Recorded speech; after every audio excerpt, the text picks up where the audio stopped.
Hello everyone, welcome back to my channel. My name is Ritu and हमारा आज का जो टॉपिक है वो एनसीईआरटी साइंस की बुक क्लास 8 की बुक का चैप्टर है सेकंड चैप्टर दैट इज सूक्ष्म जीव मित्र एवं शत्रु। मतलब सूक्ष्म जीव माइक्रो ऑर्गेनिज्म्स बोलते हैं उसको इंग्लिश में, जो होते हैं वो हमारे मित्र हैं या शत्रु हैं। ठीक है, तो अब मैं वन बाय वन पढ़ना स्टार्ट करती हूँ और फिर वैसे वैसे ही आप लोगों को धीरे धीरे समझाते जाऊंगी। आपने अपने आसपास के स्थानों पर पौधों एवं जंतुओं सहित अनेक सजीव देखे हैं, परंतु कुछ जीव ऐसे भी हैं जिन्हें हम बिना यंत्र की सहायता से केवल आँखों से नहीं देख सकते। तो ये बोल रहा है कि कुछ ऐसे सूक्ष्म ऑर्गेनिज्म्स होते हैं जिनको कि हम अपनी आँख से तो देख सकते हैं, लेकिन कुछ ऐसे होते हैं जिनको हम अपनी आँख से देख ही नहीं सकते। जैसे कि ब्रेड होती है या फिर वर्षा ऋतु मतलब जो बारिश के टाइम पे हमने बहुत बार अपने घर में ही देखा है कि ब्रेड में जो होती है छोटी-छोटी सूक्ष्म जीव धब्बे जैसे हो जाते हैं, ब्राउन काले जैसे धब्बे हो जाते हैं। ठीक है, सफ़ेद और काले धब्बे हो जाते हैं। तो वो जो धब्बे होते हैं ये जो सूक्ष्म जीव हैं उनकी वजह से होते हैं। ये क्या बोल रहा है, सूक्ष्म जीव का एक क्रियाकलाप दिया है। तो बगीचे अथवा मैदान से एक बीकर में थोड़ी सी गीली मिट्टी लीजिए तथा इसमें जल डालिए। मिट्टी के कण बैठ जाने के पश्चात जल की एक बूंद स्लाइड पर लेकर सूक्ष्मदर्शी की सहायता से इसका परीक्षण कीजिए। अब ये क्या बोल रहा है कि बीकर से मिट्टी की कुछ मिट्टी लेके बीकर में डालने के लिए और उसका परीक्षण करने के लिए। फिर दूसरा क्या बोल रहा है, एक तालाब पोखर में से जल की कुछ बूंदें लीजिए, कांच की स्लाइड पर फैलाकर जल की कुछ बूंदों को लेकर कांच की स्लाइड पर फैलाकर उसका परीक्षण कीजिए, मतलब उसका एक्सपेरिमेंट कीजिए। क्या आपको सूक्ष्म जीव गति करते हुए दिख रहे हैं? तो इनको हमें इनका जब हम परीक्षण करेंगे, इनको जब आप देखोगे तो पता चलेगा आपको कि इसमें छोटे छोटे पार्टिकल्स होते हैं। ठीक है, तो इन परीक्षणों से पता चलता है कि मिट्टी एवं पानी में अनेक छोटे छोटे सूक्ष्म जीव उपस्थित रहते हैं। ठीक है, सूक्ष्म जीव इतने छोटे होते हैं कि उन्हें बिना यंत्र की सहायता से नहीं देखा जा सकता। इनमें से कुछ जैसे कि ब्रेड पर उगने वाले कवक को आवर्धक लेंस की सहायता से ही देखा जा सकता है। जो ब्रेड पे जो सूक्ष्म जीव होते हैं ना, उनको हम मतलब अपनी नग्न आँखों से नहीं देख सकते हैं। उसके लिए हमें आवर्धक लेंस की ज़रूरत पड़ती है, उससे हमें वो देखेंगे। सूक्ष्म जीवों की 4 मुख्य वर्गों में बाँटा गया है। सूक्ष्म जीव को माइक्रो ऑर्गेनिज्म्स को 4 मुख्य वर्गों में बाँटा गया है: जीवाणु, कवक, प्रोटोजोआ एवं शैवाल। तो जीवाणु को इंग्लिश में बोलते हैं बैक्टीरिया, कवक को बोलते हैं फंगी, प्रोटोजोआ को प्रोटोजोआ ही बोलते हैं और शैवाल को बोलते हैं एल्गी। ठीक है, जीवाणु, शैवाल, प्रोटोजोआ एवं कवक के कुछ सामान्य सूक्ष्म जीव चित्र 2.1 और 2.4 में दिखाए गए हैं। अब ये हम देख लेते हैं 2.1 और 2.4 में दिखाए गए हैं। 2.1 में दिखाया गया है स्पाइरल जीवाणु, स्पाइरल की तरह है, मतलब आड़ी तिरछी है, और छड़नुमा जीवाणु जो है वो जो छड़ की तरह है। ठीक है, अब इसमें भी देखिए अमीबा है, पैरामीशियम है,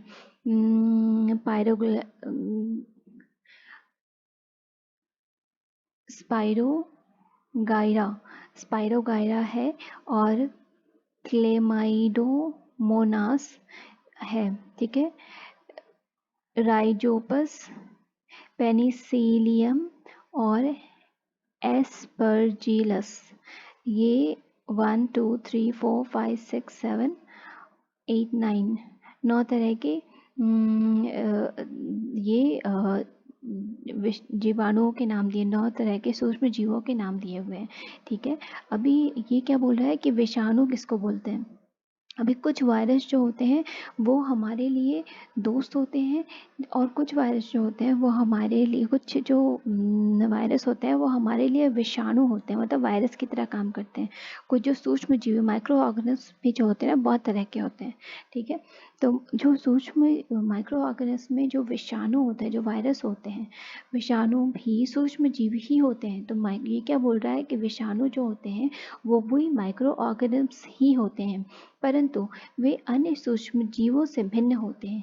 ये केवल परपोषी में ही गुणन करते हैं, अर्थात जीवाणु पौधों अथवा जंतु कोशिका में गुणन करते हैं।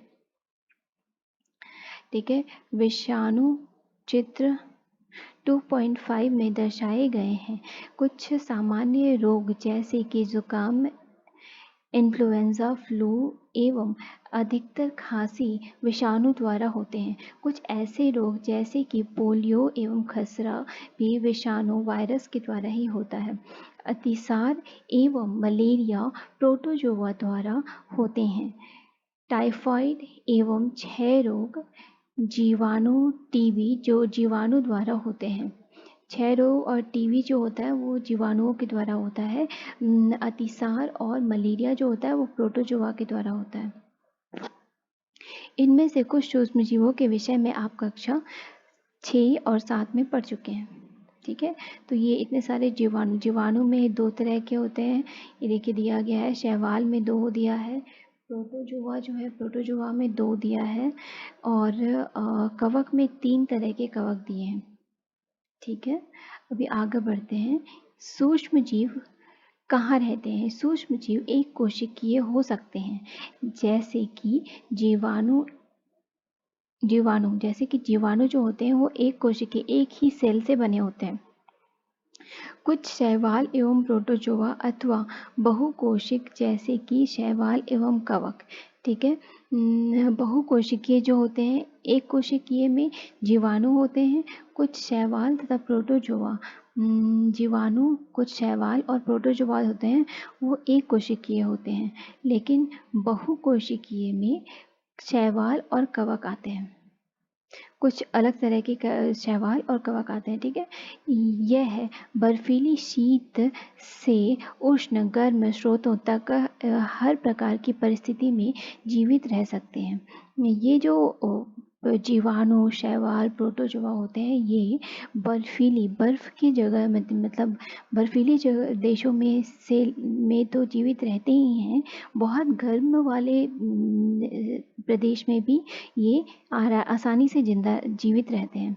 यह मरुस्थल एवं दलदल में भी पाए जाते हैं। यह मनुष्य सहित सभी जंतुओं के शरीर के अंदर भी पाए जाते हैं।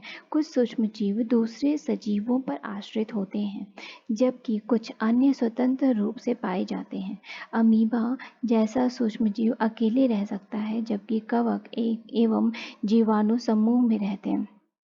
ठीक है, अमीबा एक ऐसा जीवाणु है जो अकेले रह सकता है, लेकिन कवक जो होते हैं वो समूह में रहते हैं। जैसे कि अभी देखिए इसमें जो है वो ये कवक, देखिए कवक है ना, तो ये समूह में है, ये समूह में है, और ये भी तो तीन है तो ये भी समूह में है। लेकिन जो अमीबा है वो एक कोशिकीय, एक ही तरह के सेल से बना होता है, इसमें अलग अलग सेल्स नहीं निकले होते हैं। पैरामीशियम भी है, एक ही तरह के सेल से, देखिए कहीं पे भी कटा चटा नहीं है, एक ही तरह के सेल से बना होता है। ठीक है, सूक्ष्म जीव की हमारे जीवन में महत्वपूर्ण भूमिका है। इनमें से कुछ हमारे लिए लाभदायक हैं तथा कुछ अन्य हानिकारक तथा जीवों के में रोग के कारक हैं। आइए हम विस्तार से इसका अध्ययन करें। ठीक है, मित्रवत सूक्ष्म जीव विभिन्न कार्यों में उपयोग किए जाते हैं। इनका उपयोग दही, ब्रेड एवं केक बनाने में किया जाता है। ठीक है, सूक्ष्म जीव जो होते हैं इसका उपयोग दही में लैक्टोबैसिलस होता है, ब्रेड और केक बनाने में भी किया जाता है। प्राचीन काल से ही सूक्ष्म जीवों का उपयोग अल्कोहल बनाने में किया जाता रहा है। अल्कोहल जो कैसे अल्कोहल मतलब जो होता है वो कैसे बनता है, सूक्ष्म जीवों की मदद से ही बनता है। पर्यावरण को स्वच्छ रखने के लिए भी इनका उपयोग किया जाता है।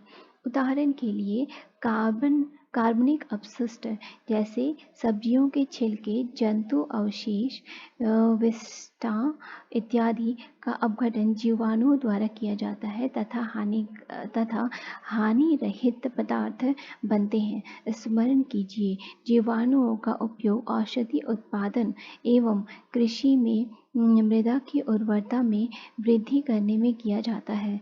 ठीक है, जीवाणु जो होते हैं वो क्या बोल रहा है, जीवाणु का जो उत्पाद का उपयोग जो होता है वो मतलब मेडिसिन्स बनाने में, औषधि बनाने में या कृषि में मृदा की उर्वरता मतलब कृषि में मिट्टी को उर्वरक बनाने में किया जाता है। इससे नाइट्रोजन स्थिरीकरण तो ये जो प्रोसेस है इसे क्या कहते हैं, नाइट्रोजन स्थिरीकरण कहते हैं।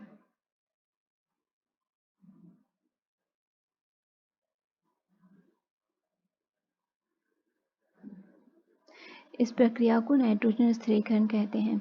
दही एवं ब्रेड का बनाना।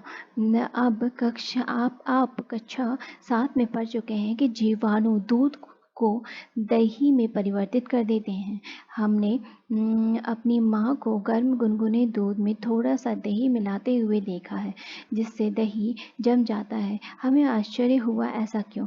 दही में अनेक सूक्ष्म जीव पाए जाते हैं, जिनमें लैक्टोबैसिलस नामक जीवाणु प्रमुख हैं, जो दूध को दही में परिवर्तित कर देते हैं।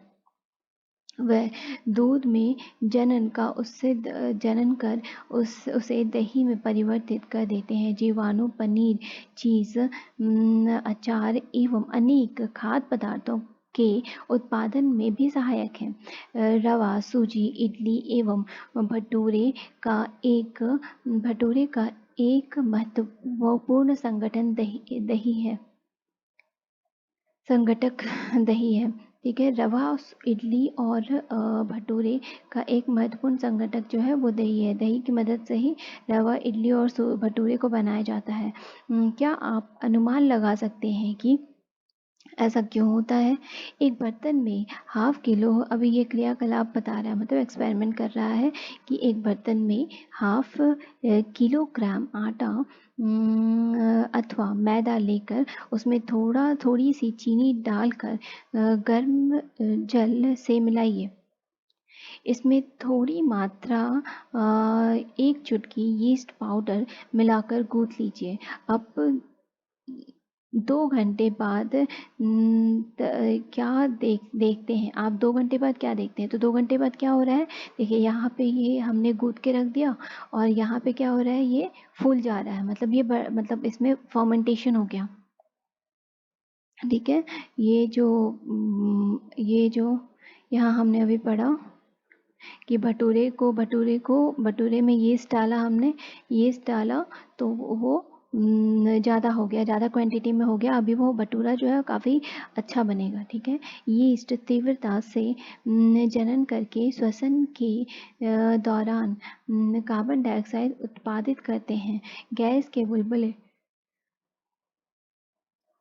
बुलबुले खमीर वाले मैदे का आयतन बढ़ा देते हैं। ये क्या बोल रहा है, यीस्ट जो है वो आटे में क्या बढ़ा देता है, कार्बन डाइऑक्साइड की मात्रा बढ़ा देता है। तो जब कार्बन डाइऑक्साइड की मात्रा बढ़ गई तो बुलबुले खमीर वाले मैदे में जो होते हैं वो बुलबुले उठने लगते हैं, जो कि खमीर होते हैं। तो खमीर वाले बुलबुले उठते हैं और उसका आयतन जो है, मतलब उसकी जो क्वांटिटी है वो बढ़ जाती है। यह है बेकिंग उद्योग में यीस्ट के उपयोग का आधार है। ठीक है, जिसमें ब्रेड, पेस्ट्री एवं केक। अच्छा, बेकिंग के जो भी प्रोसेस होते हैं उसमें यीस्ट जो होता है वो डाला ही डाला जाता है उसको अच्छा बनाने के लिए। ठीक है, सूक्ष्म जीवों का वाणिज्यिक उपयोग।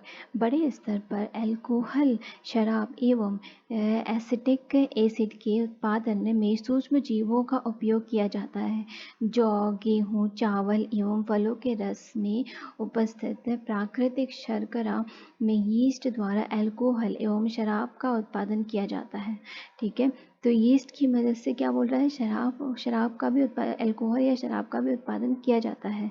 ये एक्सपेरिमेंट क्या बता रहा है, 2.4 में 500 ml का बीकर लेकर उसमें 3.4 भाग तक जल भरिए। इसमें 2 से 3 चम्मच चीनी घोलिए। इसमें हाफ चम्मच यीस्ट पाउडर मिलाइए। इसे 4 से 5 घंटे के लिए उष्ण स्थान पर, मतलब ड्राई जगह पर ढककर रख दीजिए।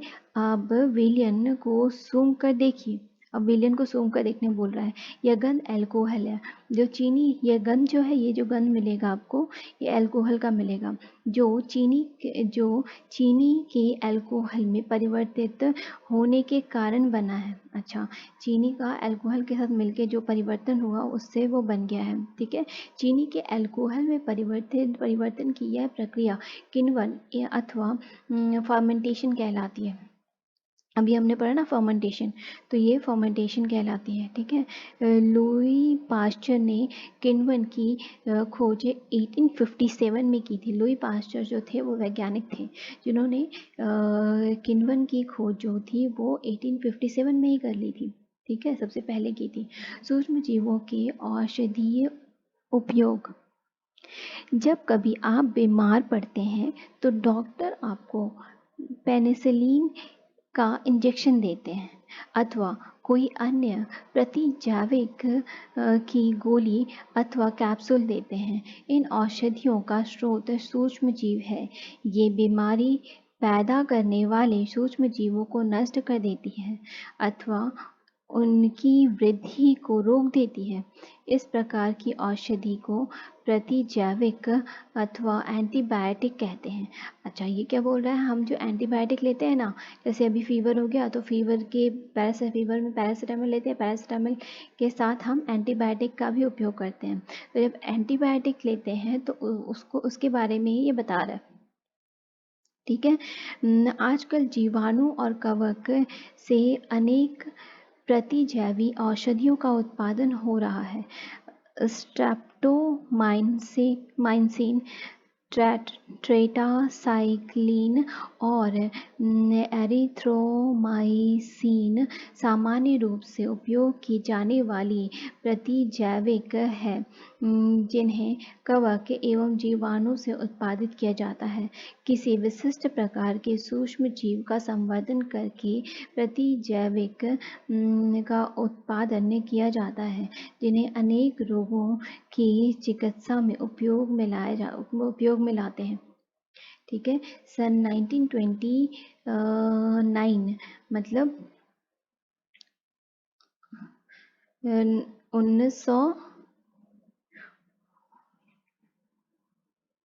1929 में अलेक्जेंडर फ्लेमिंग जीवाणु रोगों से बचाव हेतु एक संवर्धन का प्रयोग कर रहे थे। ठीक है, ये जो थे साइंटिस्ट अलेक्जेंडर फ्लेमिंग 1929 में, ठीक है, जीवाणु से रिलेटेड कोई संवर्धन कर रहे थे, जीवाणु रोगों से बचाव हेतु संवर्धन कर रहे थे। अचानक उन्होंने संवर्धन तश्तरी पर हरे रंग की फफूंद के छोटे जीवाणु देखे। उन्होंने पाया कि यह फफूंद जीवाणु की वृद्धि को रोकते हैं।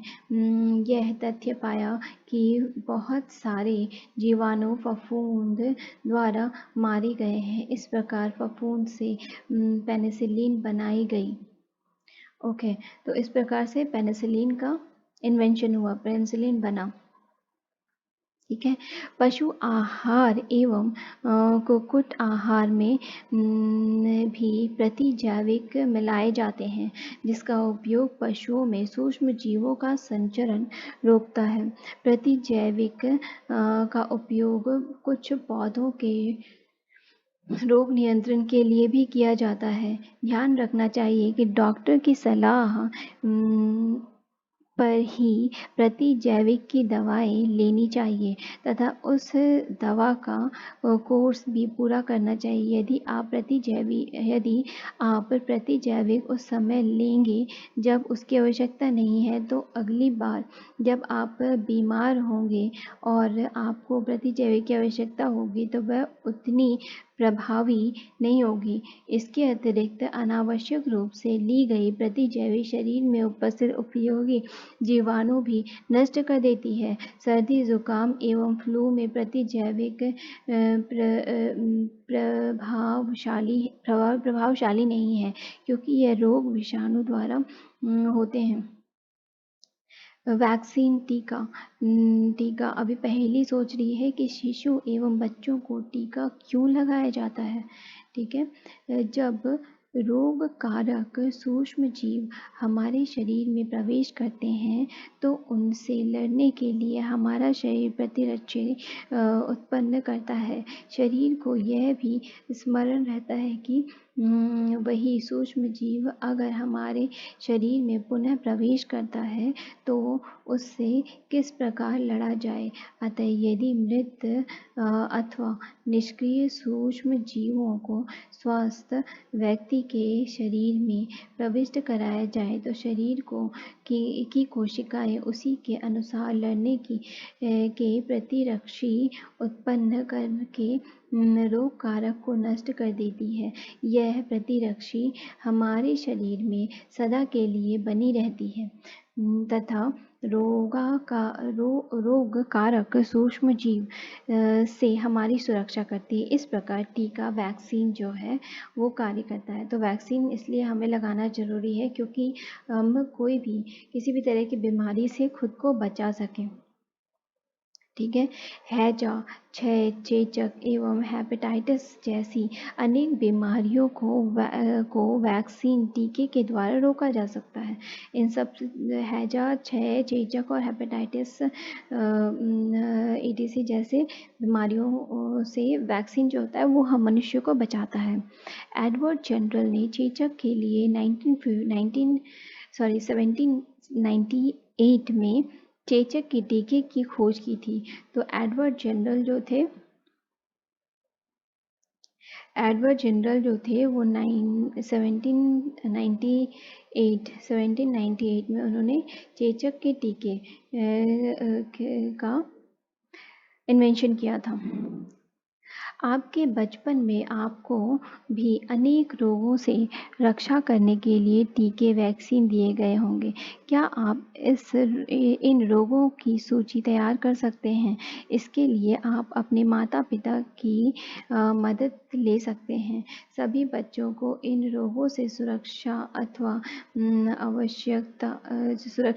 सभी बच्चों को इन रोगों से सुरक्षा। ये क्या बोल रहा है कि जितने भी बच्चे होते हैं उनको पोलियो का टीका, हैजा का टीका, ठीक है, और चेचक, हेपेटाइटिस, इन सब चीज़ों का टीका बचपन में ही लगा देना चाहिए। ठीक है, चेचक के विरुद्ध विश्वव्यापी अभियान चलाया गया जिसके परिणाम स्वरूप विश्व के अधिकांश भागों में चेचक का उन्मूलन किया गया। क्या बोल रहा है?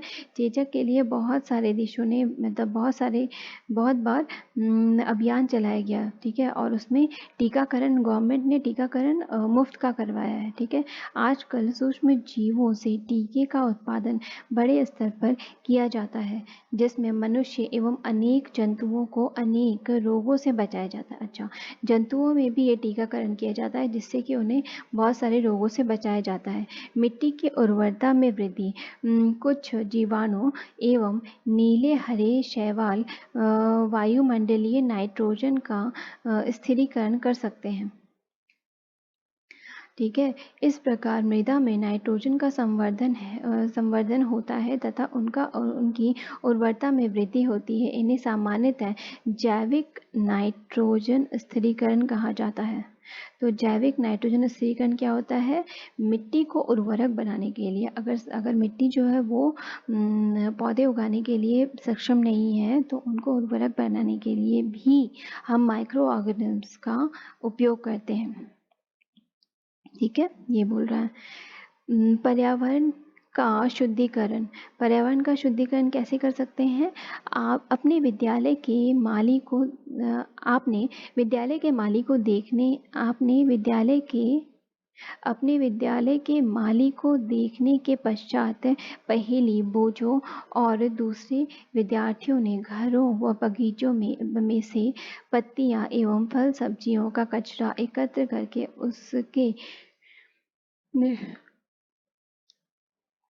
उसके निपटान के लिए बनाए गए गड्ढे में डाला। कुछ समय बाद इसका विघटन होने से यह खाद में परिवर्तित हो गया। पहेली और बोझो जानना चाहते हैं कि यह किस प्रकार हो सकता है। अच्छा, ये क्या होता है? ये क्या बोल रहा है कि जितने भी खाद्य पदार्थ के जो अपशिष्ट मटेरियल्स होते हैं उन सबको ये क्या किया जाता है, उन सब से खाद बनाने के लिए एक ज़मीन में एक गड्ढा, मिट्टी में एक गड्ढा खोदा जाता है और उसमें उन सबको डाल दिया जाता है और मिट्टी से फिर ढक दिया जाता है। कुछ टाइम के बाद, अब जब ऐसे ही छोड़ दोगे ना, तो कुछ टाइम के बाद वो सड़ेंगे और खाद का रूप ले लेंगे। तो बूझो तो क्वेश्चन करता ही है, तो बूझो क्वेश्चन कर रहा है फिर से कि ये प्रक्रिया होती कैसे है। ठीक है, तो इसमें बताया गया है 2 गमले लें, प्रत्येक को मिट्टी से आधा भर दीजिए। इसमें ए एवं बी चिन्ह कीजिए। ए गमले में क्या करना है, पौधे का कचरा भर दीजिए तथा दूसरे बी गमले में पॉलीथीन की थैली, कांच की खाली बर्तनों एवं प्लास्टिक के टूटे खिलौने इत्यादि को भर दीजिए। उन्हें एक ओर रख दीजिए। एक में क्या करना है, एक में जो भी पौधे का जो कचरा है वो सब डालना है, दूसरे में पॉलीथीन, ठीक है, पॉलीथीन की थैली, कांच की खाली बोतल, ये सब प्लास्टिक डाल देनी है। क्या आपको दोनों गमलों की वस्तुओं में कोई अंतर दिखाई देता है? यदि हाँ, तो क्या अंतर परिलक्षित होता है? अब आप देखेंगे कि गमला ए के पादप अपशिष्ट का अपघटन हो जाता है। यह कैसे हुआ? सूक्ष्म जीवों द्वारा पादप अपशिष्ट का अपघटन कर उसे खाद में बदल दिया गया। इस प्रक्रिया में बने पोषक पौधों द्वारा पुनः उपयोग किए जाते हैं। ठीक है, तो ये क्या बोल रहा है, सूक्ष्म जीवों द्वारा पादप अपशिष्ट का अपघटन कर उसे खाद में बदल दिया गया। ठीक है, तो इस प्रक्रिया में बने पोषक पौधों द्वारा पुनः उपयोग किए जा सकते हैं। तो इस तरह से जो खाद बना वो पोषक तत्व के रूप में पौधों के लिए उपयोग किए जा सकते हैं। क्या आपने ध्यान दिया है कि गमला बी के पॉलीथीन की थैली, कांच की खाली बोतल और खिलौनों के टूटे हुए टुकड़ों में इस प्रकार का परिवर्तन नहीं हुआ? सूक्ष्म जीव उन पर क्रिया करके खाद में परिवर्तित नहीं कर सकते हैं। आप अक्सर बड़ी मात्रा में मृत जीवों को सड़ते हुए पादप व कभी-कभी सड़ते हुए वस्तुओं के रूप में देखते हैं। आप देखते हैं कि कुछ समय बाद वह विलुप्त हो जाते हैं। इनका मुख्य कारण है कि सूक्ष्म जीव मृत जैविक अपशिष्ट का अपघटन करते हैं, उन्हें सरल पदार्थों में परिवर्तित कर देते हैं। यह पदार्थ अन्य पौधों एवं जंतुओं द्वारा पुनः उपयोग कर लिए जाते हैं। तो इसमें क्या बोल रहा है, आप अक्सर बड़ी पात्रों में मृत जीवों को सड़ते हुए पादप के कभी-कभी सड़ते हुए जीव जंतुओं के रूप में देखते हैं। तो क्या होता है कि ये रीयूज़ के बारे में बता रहा है कि चीज़ों को सड़ा के हम उनको रीयूज़ कर सकते हैं। मृत जैविक अपशिष्ट का अपघटन करके उन्हें सरल पदार्थों में परिवर्तित कर देते हैं और फिर उनको फिर से इस्तेमाल कर लेते हैं। इस प्रकार हानिकारक एवं दुर्गंध युक्त पदार्थों का निम्नीकरण करने के लिए हम सूक्ष्म जीवों का उपयोग करके पर्यावरण का शुद्धिकरण करते हैं। ठीक है, हानिकारक सूक्ष्म जीव क्या है? हानिकारक सूक्ष्मजीव। सूक्ष्मजीव अनेक प्रकार से हानिकारक हैं। कुछ सूक्ष्मजीव मनुष्य, जंतुओं एवं पौधों में रोग उत्पन्न करते हैं। रोग उत्पन्न करने वाले ऐसे सूक्ष्मजीवों को रोगाणु अथवा रोगजनक कहते हैं। तो ये क्या बोल रहा है, कुछ ऐसे माइक्रो ऑर्गेनिज्म मतलब सूक्ष्मजीव होते हैं जो अनेक प्रकार से हानिकारक है, मतलब हमारे मनुष्य के लिए या जीव जंतुओं के लिए या पेड़ पौधों के लिए वो अच्छे नहीं होते हैं। कुछ सूक्ष्मजीव मनुष्य, जंतुओं एवं पौधों में रोग उत्पन्न करते हैं। कुछ सूक्ष्मजीव इतने हानिकारक होते हैं कि उनकी वजह से लोग बीमार पड़ सकते हैं। उनमें वो रोग उत्पन्न करते हैं, बीमारी उत्पन्न करते हैं। रोग उत्पन्न करने वाले ऐसे सूक्ष्म जीवियों को रोगाणु कहा जाता है। कुछ सूक्ष्म जीव भोजन, कपड़े एवं चमड़े की वस्तुओं को संदूषित कर देते हैं। अभी बहुत बार हमने देखा होगा कि लेदर के जो मतलब जो चमड़े के जो बेल्ट होते हैं या घड़ी होती हैं, उसमें कभी कभी मतलब हल्का ये लग जाता है, वाइट एंड ब्लैक पैचेस आ जाते हैं, भुआ लग जाता है। ठीक है, तो ये क्यों होता है? ये सूक्ष्म जीवों की वजह से ही होता है।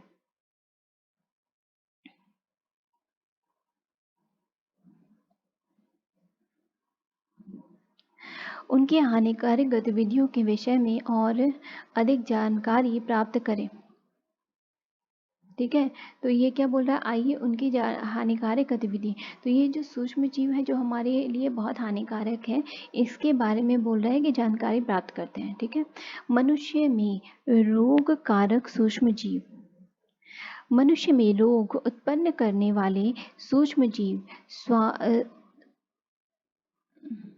श्वास द्वारा मनुष्य में रोग उत्पन्न करने वाले सूक्ष्मजीव श्वास द्वारा, पेय जल एवं भोजन द्वारा हमारे शरीर में प्रवेश करते हैं।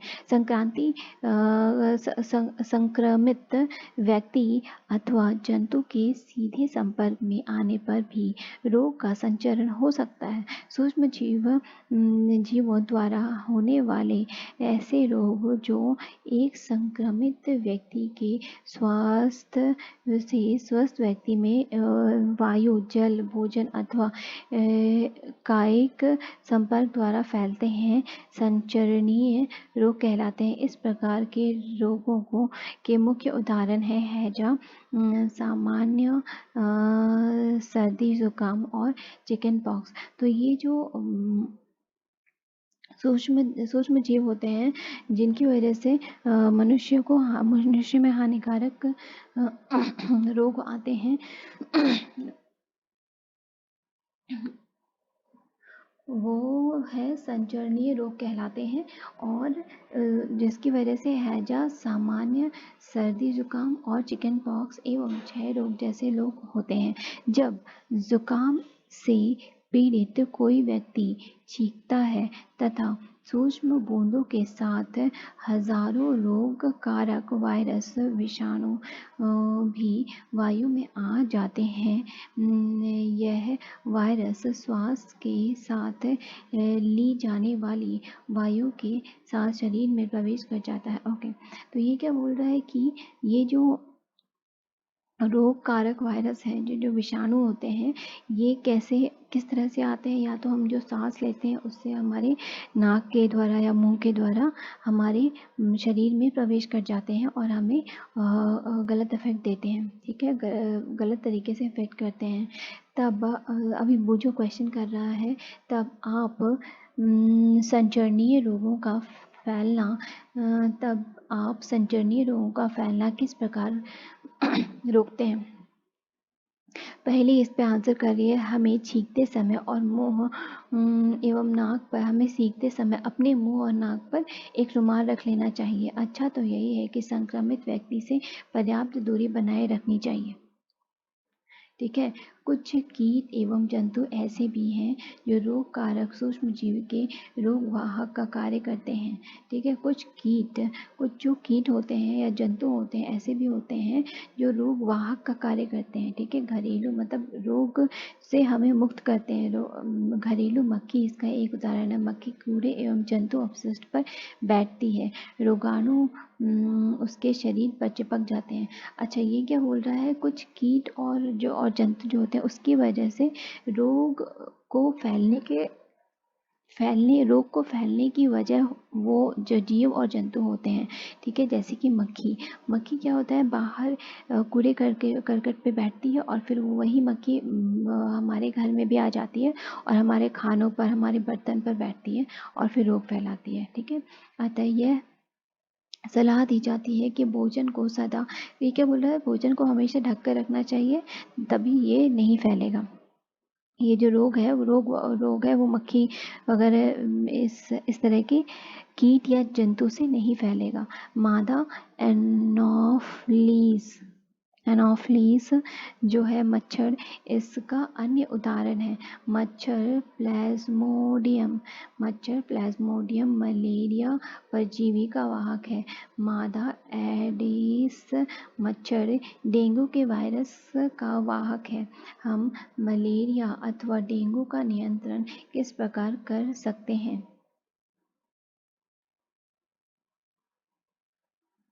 सभी मच्छर जल में अध्यापक हमसे, ये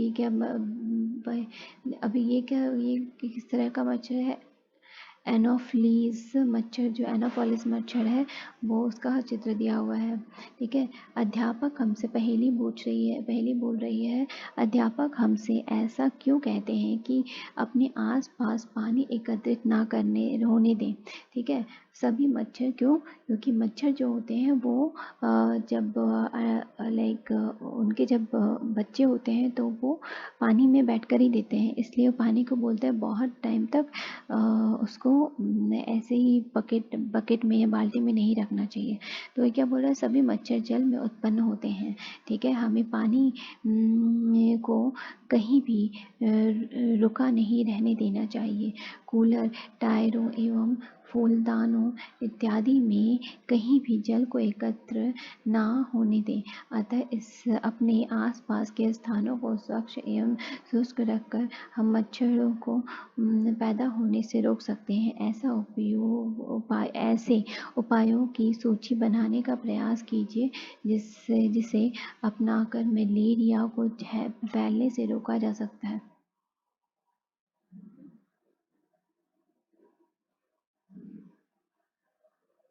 अभी और है थोड़ा, 4 पेज और है। अभी ये क्या दिया है, एक सारणी बना दिया है। ठीक है, एक टेबल बना दिया है जिसमें मानव रोग कारक सूक्ष्म जीव संचरण का तरीका और बचाव का सामान्य उपयोग बताया गया है। ठीक है, तो क्षय रोग, खसरा, ठीक है, मेजल, ठीक है, चिकन पॉक्स और पोलियो जो है वो ये सारे वायु से फैलते हैं।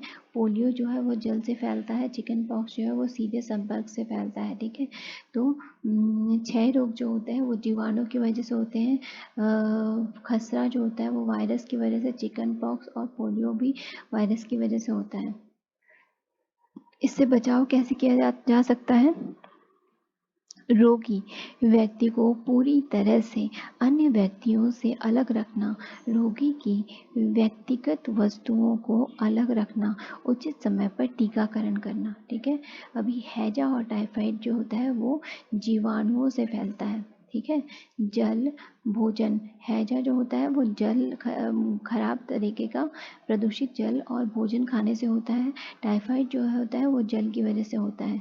व्यक्तिगत स्वच्छता एवं अच्छी आदतों को अपनाना, भली भांति पके भोजन, उबला पेयजल एवं टीकाकरण करना। हेपेटाइटिस ए जो होता है वो वायरस से फैलता है।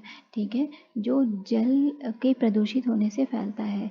उबले हुए पेयजल का प्रयोग करें। इसमें क्या होता है, सबसे ज़्यादा उबले हुए पेयजल, पानी, पीने वाले पानी को उबाल कर पीना चाहिए और टीकाकरण कराना चाहिए। अभी मलेरिया कैसे फैलता है? मलेरिया जो है वो प्रोटोजोआ से फैलता है। जो मलेरिया का फैलने का जो रीज़न होता है वो मच्छर की वजह से फैलता है। मच्छरदानी का प्रयोग करना चाहिए। इसके लिए मच्छर भगाने वाले रसायन का प्रयोग करना चाहिए। कीटनाशक का छिड़काव एवं मच्छर के प्रजनन रोकने के लिए जल को किसी भी स्थान पर एकत्र न होने दें। ठीक है, अभी आगे चलते हैं। मनुष्य में होने वाले कुछ सामान्य रोग, उनके फैलने तथा रोकने के कुछ उपाय तालिका 2.1 में दर्शाए गए हैं। ये जो 2.1 का जो है इसमें दर्शाया गया है। ठीक है, जंतुओं में रोगाकरण, अभी मनुष्य के अंदर कैसे रोग फैलता है वो तो हमने देख लिया, लेकिन अभी जंतुओं में भी रोग कैसे फैलता है वो देखते हैं। तो जंतुओं में रोगाकरण जो होता है वो रोगाकरण जीवाणु। ठीक है, जंतुओं में किस तरह के रोग होते हैं। ठीक है, अनेक सूक्ष्म जीव केवल मनुष्य एवं पौधों में ही रोग के कारक नहीं है, वरन ये जंतुओं में भी रोग उत्पन्न करते हैं। ये क्या बोल रहा है, कुछ जो सूक्ष्म जीव होते हैं वो सिर्फ मनुष्य और पौधों को अफेक्ट नहीं करते हैं, कुछ जो बुरे सूक्ष्म जीव होते हैं, खराब सूक्ष्म जीव, ठीक है, विषैले सूक्ष्म जीव आप कह सकते हैं उनको, वो जंतुओं में को भी अफेक्ट करते हैं। उदाहरण के लिए एंथ्रेक्स। एंथ्रेक्स एक ऐसा सूक्ष्म जीव, माइक्रो ऑर्गेनिज्म है जो कि जंतुओं को अफेक्ट करता है। मनुष्य एवं मवेशियों में होने वाला भयानक रोग है। ये मनुष्य में के अंदर भी होता है और मवेशियों में भी होता है। ठीक है, जो जीवाणु द्वारा होता है। और ये कैसे, एंथ्रेक्स जो है कैसे फैलता है, जीवाणुओं के द्वारा फैलता है। गाय में खुर एवं मुंह का रोग वायरस द्वारा फैलता है। गाय में जो खुर और मुंह का रोग जो होता है वो वायरस के द्वारा फैलता है। ठीक है, पौधों में रोग उत्पन्न करने वाले सूक्ष्मजीव। अनेक सूक्ष्मजीव गेहूं, चावल, आलू, गन्ना, संतरा, सेब इत्यादि पौधों में रोग के कारक हैं। रोग के कारण फसल की उपज में भी कमी आ जाती है।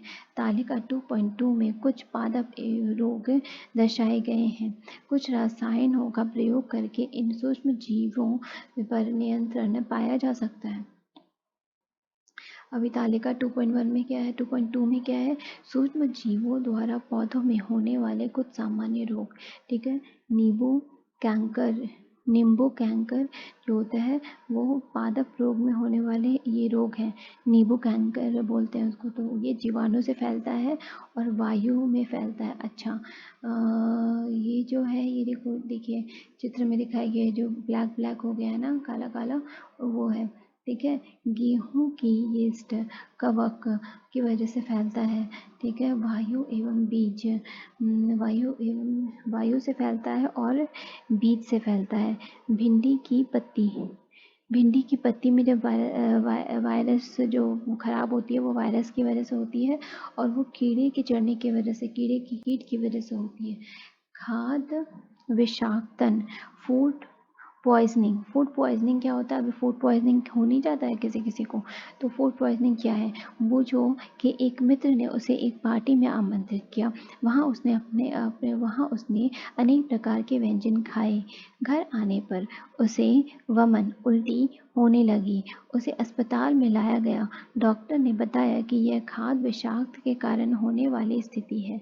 तो ये क्या, डॉक्टर ने क्या बताया कि खाने में जब उसने खाया तो कुछ ऐसा खराब चीज़ खा लिया, या फिर कुछ ऐसा बासी होगा, या फिर खाने में कुछ ऐसा प्रदूषित चीज़ होगा जिसकी वजह से वो बीमार पड़ गया। पहेली को आश्चर्य होता है कि भोजन विष कैसे बन सकता है। पहेली सोचती है कि भोजन तो खाने लायक चीज़ होती है, फिर वो विषैला कैसे हो सकता है। ठीक है। तो ये जैसे हमने ब्रेड पर देखा था ना, वैसे ही चीज़ें हैं। सूक्ष्म जीवों द्वारा संदूषित भोजन करने से जो विषैले सूक्ष्म जीव वाला संदूषित मतलब खराब करने वाले भोजन करने से खाद्य विषाक्त हो सकते हैं। हमारे भोजन में उत्पन्न होने वाले सूक्ष्म जीव कभी कभी विषैले पदार्थ उत्पन्न करते हैं। यह भोजन को विषाक्त बना देते हैं, जिसके सेवन से व्यक्ति भयंकर रूप से रोग से ग्रसित रोगी हो सकता है अथवा कभी कभी उसकी मृत्यु भी हो सकती है। अतः यह आवश्यक है कि हम भोजन को संदूषित होने से बचाएं। खाद्य परीक्षण अध्याय 1 में हमने खाद्य बीजों के परीक्षण एवं भंडारण के उपयोग के विषय में पढ़ा था। हम पके हुए भोजन का घर पर परीक्षण किस प्रकार कर सकते हैं। आप जानते हैं कि खुले एवं नम स्थान पर रखी ब्रेड पर कवक आक्रमण कर देते हैं। सूक्ष्म जीव हमारे भोजन को संदूषित कर देते हैं। संदूषित भोजन से दुर्गंध आने लगती है, इसका स्वाद भी खराब हो जाता है तथा रंग रूप में भी परिवर्तन आ जाता है। क्या भोजन का संदूषण एक रासायनिक प्रक्रिया है? अभी ये क्या बोल रहा है कि कुछ जो भोजन होते हैं वो बहुत टाइम तक ब्रेड वगैरह में जो ब्लैक एंड वाइट पैचेस हो जाते हैं, ठीक है, फफूंदियाँ आ जाती हैं, वो भोजन का खराब होने का एक लाइक इंडिकेशन होता है। तो यही यहाँ पे बता रहा है। तो ये क्या पूछ रहा है, क्या ये कोई रासायनिक अभिक्रिया है? पहेली ने कुछ आम खरीदे, परंतु कई दिनों तक वह उन्हें नहीं खा पाई। बाद में उसने देखा कि वे सड़ गए हैं, परंतु वह जानती है कि उसकी दादी द्वारा बनाया गया आम का अचार काफ़ी समय तक संदूषित नहीं होता। वह भ्रमित है। आइए हम इस परीक्षण में कुछ सामान्य तरीकों का अध्ययन करने के लिए उपयोग करते हैं और जिनका उपयोग हम अपने घरों में करते हैं।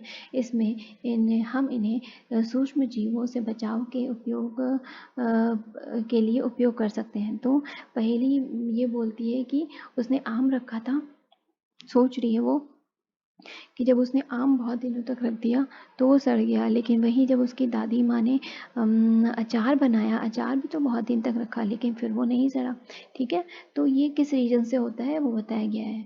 रासायनिक उपाय, नमक एवं खाद्य तेल का उपयोग सूक्ष्म जीवों की वृद्धि रोकने के लिए सामान्य रूप से किया जाता है।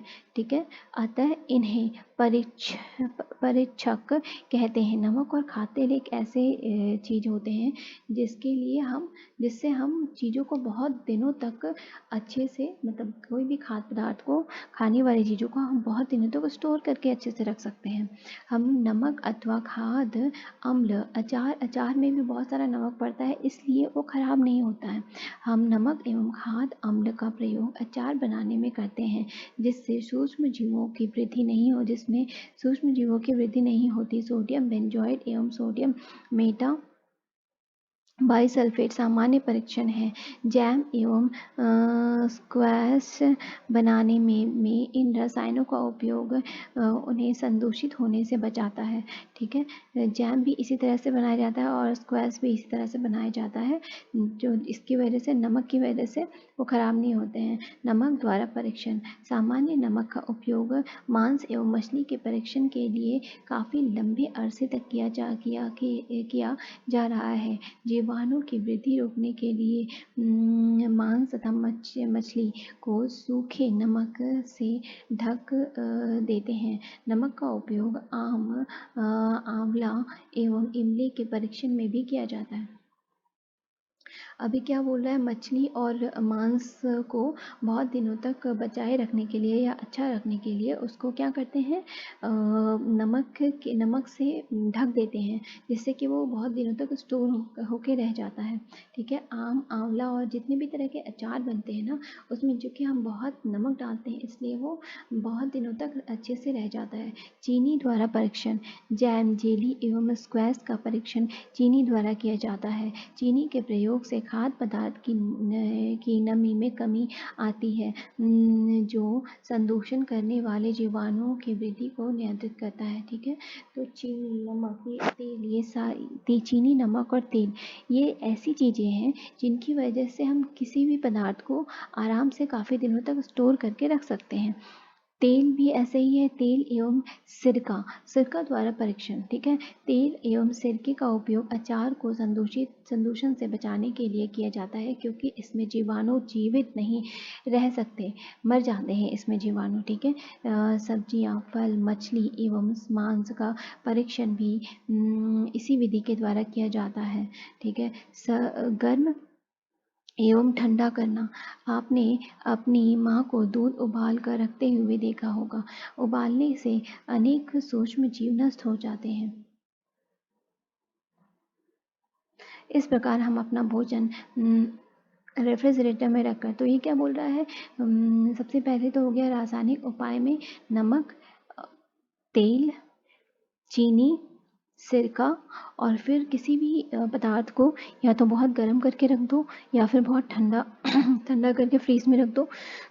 जैसे हम आइसक्रीम जमाते हैं और आइसक्रीम को बहुत दिनों तक फ्रीज में रखते हैं तो वो ख़राब नहीं होता है। ठीक है, अभी बोजो फिर से क्वेश्चन कर रहा है, थैलियों में आने वाले दूध संदूषित क्यों नहीं होते? मेरी माँ ने बताया कि ये दूध पौष्टिकृत हैं। पौष्टिकरण क्या है? अच्छा, तो ये जो जैसे किसी भी पैकेट वाले जो दूध होते हैं वो कभी क्यों ख़राब नहीं होते हैं? क्योंकि उनको पौष्टिकृत किया जाता है। ठीक है, पौष्टिकृत दूध को बिना उबाले इस्तेमाल किया जा सकता है। पौष्टिकृत दूध जो होता है उसको बिना उबाले भी यूज़ किया जा सकता है, क्योंकि यह सूक्ष्म जीवों से मुक्त होता है। इसके लिए दूध को 70 डिग्री सेंटीग्रेड पर 15 से 30 सेकंड के लिए गर्म करते हैं। फिर एकाएक ठंडा कर उसका भंडारण कर लेते हैं। अभी पौष्टिकृत का जो प्रोसेस क्या होता है, उसमें 70 डिग्री टेम्परेचर पर दूध को पहले बॉयल करते हैं और 15 से 30 सेकंड के लिए बॉयल करते हैं बहुत हाई टेम्परेचर पे, और उसके बाद उसको तुरंत ठंडा करते हैं। तो ये जो तुरंत अचानक गर्म करना और ठंडा करने का जो प्रोसेस है ना, उसकी वजह से ही दूध जब पैकेट में आता है तो वो तुरंत ख़राब नहीं होता।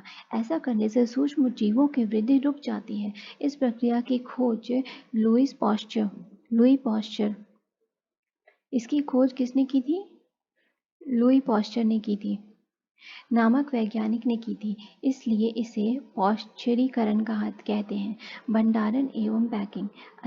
आजकल मेवे तथा सब्जियां भी वायु रोग सील किए गए पैकेट में बेचे जाते हैं। ठीक है, जिससे सूक्ष्म जीवों से सुरक्षा मिलती है। तो भंडारण एवं पैकिंग, तो मेवे जो बनते हैं वो भी दूध को काफ़ी देर तक सुखा कर बनाया जाता है, और इसलिए चूँकि दूध को इतना खौला कर बनाया जाता है और उसमें फिर चीनी मिलाई जाती है, तो इसलिए वो कुछ दिन तक आराम से चल जाता है और हम उसे आराम से खा सकते हैं कुछ दिनों तक। नाइट्रोजन स्थिरीकरण क्या है? ठीक है, अब जानते हैं नाइट्रोजन स्थिरीकरण। आपने कक्षा 7 और 8 में राइजोबियम जीवाणु के बारे में पढ़ा है, जो लैग्यूम पौधों दलहन लेग्यूम पौधे जो होते हैं उसको दलहन बोलते हैं, में नाइट्रोजन स्थिरीकरण में सहायक होता है। स्मरण कीजिए, राइजोबियम लेग्यूम पौधे की ग्रंथियों में रहते हैं। राइजोबियम जो होते हैं लेग्यूम पौधे की ग्रंथियों में रहते हैं, जैसे सेम और मटर, जो एक सहजीविता है। कभी कभी